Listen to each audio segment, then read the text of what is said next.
I didn't grow up religious, not at all. My father wasn't a religious man, my mother died when I was young, and my father didn't like to talk about her, so I can't say what her beliefs were. My grandmother, that is to say my father's mother, went to church every Sunday, but didn't talk about God outside of those four walls. None of her children gave a damn about religion. I've always wondered why that is, but I missed my chance to ask my father. I have a feeling you wouldn't have answered anyway.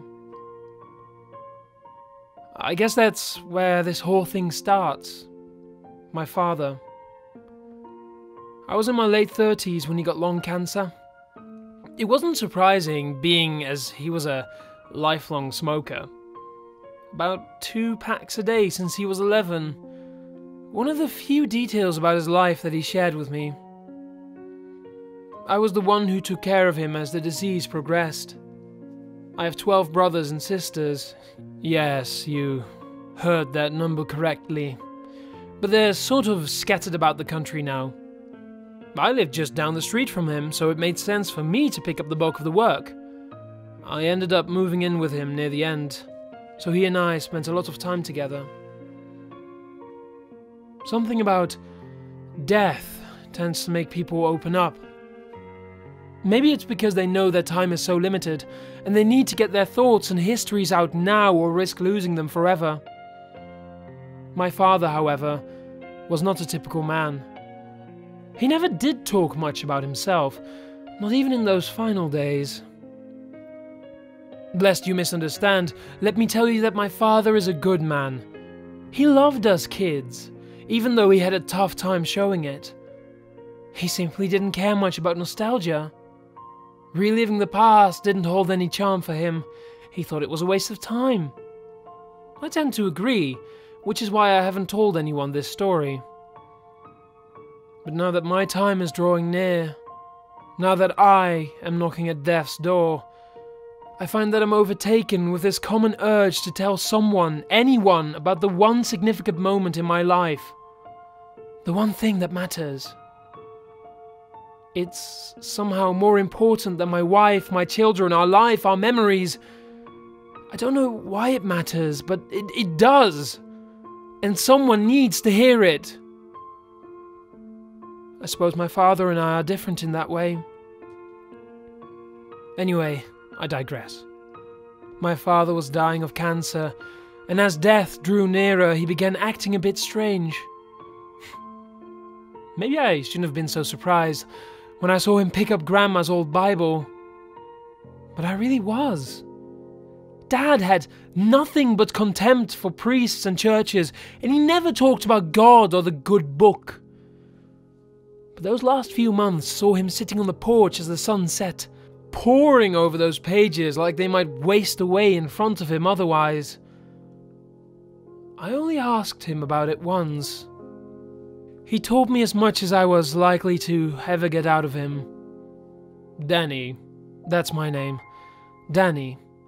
But Dad hadn't called me that since I was a kid. I was always Daniel to him. There's a lot I don't understand in this world. I never pretended to know everything. Most of the things I don't understand, I don't pay much mind to. But lately, I've been thinking, maybe I was wrong to do that all along. Maybe just because something can't be understood, well, it doesn't mean we shouldn't try. When your mother passed, she said... His eyes got far away then, a little glazed over as though he couldn't remember what she'd said. What did she say? I asked. Maybe I should have let him forget it. I suppose some people might think it was cruel of me to ask. But he never talked about Mum, see? And I can't deny that I was curious. About her. And about their life together. I could see his eyes clear and his face turn grim. I knew he remembered, even as he lied to me. I forgot. I didn't push him. Pushing at Dad was like pushing at a brick wall. The days passed by. Dad got sicker and sicker. He spent more and more time with that Bible, until one day it fell out of his hands, and that was it. He went downhill fast from there. He was awake when he passed. It sort of pained me. I always felt that he deserved to go in his sleep. Seems more peaceful that way, and Dad was a peaceful man. Oh well, it is what it is. So I sat next to him and even held his hand as it happened. He spoke a few quiet words to me. Words just for me and nobody else. Words that I won't relate here. My siblings were asleep. About 9 had made it down to the old house when I phoned to let them know Dad had taken a turn for the worse. I wanted to wake them up, but he asked me not to. Not for this. It was a mercy for them, I think. He would have extended the same courtesy to me if he could. But he knew I wouldn't leave him alone. I couldn't. So he struggled through his final breaths, the hospice nurse sitting to the side holding back tears. Much to my surprise, they'd grown fond of each other, as fond as Dad ever got of anyone outside the family. His eyes started to slip shut, and I found myself holding my breath for just a moment. And then, something strange happened. His eyes popped back open, his jaw widened, as though he wanted to speak, or maybe to scream, but I didn't think of that at the time. I only thought how odd it was that he was staring at something. Something neither Annie, the nurse, nor I could see. I thought maybe he was seeing Mum or something. Now isn't that funny? I guess I'm the romantic in the family. I couldn't let that moment go. I leaned down and whispered in his ear, "What is it, Dad? What do you see?" His lips moved soundlessly for a moment, his eyes unwavering as they stared somewhere around the ceiling. I waited patiently until he croaked out a single word. "Leviticus." I was sure I misheard. Leviticus? Now, I may not have been religious, but I knew that was some book in the Bible, even though I didn't know much of what it was about. The moment to ask questions had passed, however. Dad lay stone cold on the bed, and Annie was crying quietly. And that was the end of that. We buried Dad 2 days later. Some of my siblings were angry I didn't wake them up to say goodbye. But the truth was, we'd all spent the last few days saying goodbye. Dad wanted a peaceful death, and that was the best I could do for him. Once all the family drama had settled down, life went back to normal.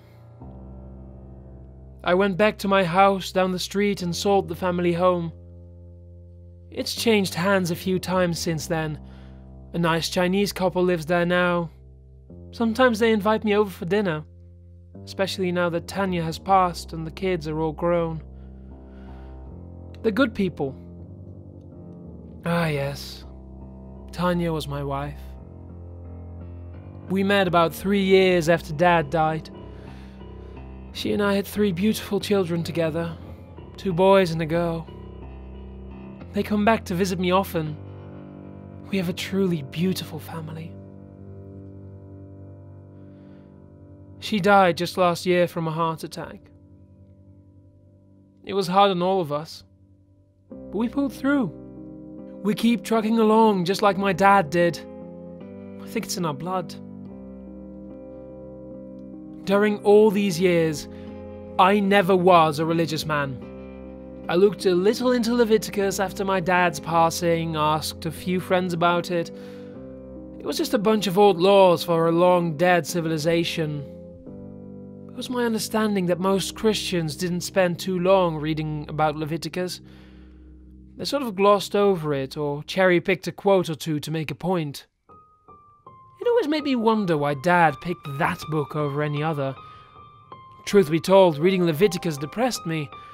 It sounded almost like a hell on earth, with all that talk about uncleanliness and rituals and stoning. It turned me off from further explorations into the Bible. And that's how things remained until just a few months ago. I'm in my 80s now, and I think I'm going to go soon.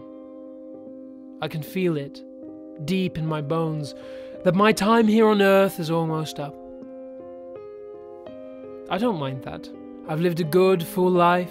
I love my family, and I wouldn't change anything. Well, maybe I would change one thing. You see, lately I've been having these dreams. No, not dreams, I guess that's disingenuous. Better just come right out and say it. I've been having nightmares. Bad ones. Terrible ones. In my nightmares, I'm in some kind of desert, surrounded by miserable, dying people. They are a people hunted by something. What? I cannot tell.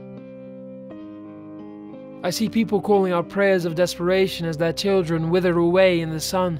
I see public executions by the community leaders, men and women plagued by sin. Many of them dying for sins that they didn't commit. I don't know how I know this, but I do. I see my mother. I've never seen her face so clearly as I do in my dreams, not even when I was looking at photographs. I see her dying in childbirth, just like in real life when my sister Lissy was born. I see her bleeding out onto the sand, and I hear mutterings in the wind, something about the blood of the unclean. I see my father holding her corpse, refusing to leave her side until her body has rotten away and he has succumbed to heat and dehydration. I see them die together in a way that wasn't possible in reality as I knew it. I see their pain and I can feel it, as though it's my birthright. As I watch them die, I hear something coming up behind me. Something shaking the ground as the others run and hide. Something powerful and terrible and hungry. It sighs on me, its breath icy cold just as I wake up. Sometimes when I open my eyes, I can still feel that cold breath on my neck. Since the dream started, I've taken to reading my grandmother's Bible. My father left it for me in his will. I've read the whole thing twice over now, but my eyes keep coming back to Leviticus. I don't know why I keep reading it. It just makes the nightmares worse. Maybe I'm looking for some kind of meaning behind them. Behind my father's last moments. Maybe I'm looking for reassurance. Although what kind of reassurance I can't say. That I lived a good life. That I was a good man, father, husband, son. I really don't know.